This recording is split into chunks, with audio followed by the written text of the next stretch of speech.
ঠাকুরগাঁয়ের আকাশে হঠাৎ অদ্ভুত আলোর দেখা মিলছিল একবার। রাতে ফোটা ফোটা আলোর চলন্ত বিন্দুর এই দৃশ্য দেখে থমকে গিয়েছিল পথ চলতি মানুষ। এ সময় অনেকেই দৃশ্যটি ক্যামেরায় ধারণ করেন। সামাজিক যোগাযোগ মাধ্যমেও এই দৃশ্যের ছবি ও ভিডিও ছড়িয়ে পড়েছে। ঠাকুরগাঁও সহ আশপাশের এলাকায় অদ্ভুত এই আলোর দেখা মেলে। এ সময় প্রায় 10 মিনিটের মতো ছুটতে থাকা আলোর বিন্দুগুলো কয়েক কিলোমিটার যাওয়ার পর আকাশে মিলিয়ে যায়। এ প্রসঙ্গে ঠাকুরগাঁওয়ের স্টার কম্পিউটারের আইটি বিশেষজ্ঞ বলেন, এটি মূলত ইলন মাস্কের স্টারলিংক প্রজেক্টের স্যাটেলাইট ট্রেন, যা প্রথমবার বাংলাদেশের আকাশেও দেখা গেল। আকাশ পরিষ্কার থাকায় ঘটনার রাতে 60টি স্যাটেলাইটের দীর্ঘ সারি দেখা যায়। এতে আতঙ্কিত হওয়ার কিছু ছিল না। জেলার প্রায় সব এলাকা থেকে এই দৃশ্য দেখা গেছে বলে আশ্বস্ত করা হয়, কিন্তু তারপরও এ বিষয়ে ধারণা না থাকায় কেউ কেউ আতঙ্কিত হয়ে পড়েন, কেউ আবার কৌতূহল নিয়ে বিষয়টি পর্যবেক্ষণ করেন।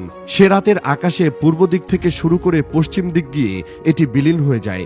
ফোটা ফোটা আলোর চলার এ দৃশ্য প্রায় 10 মিনিট স্থায়ী ছিল।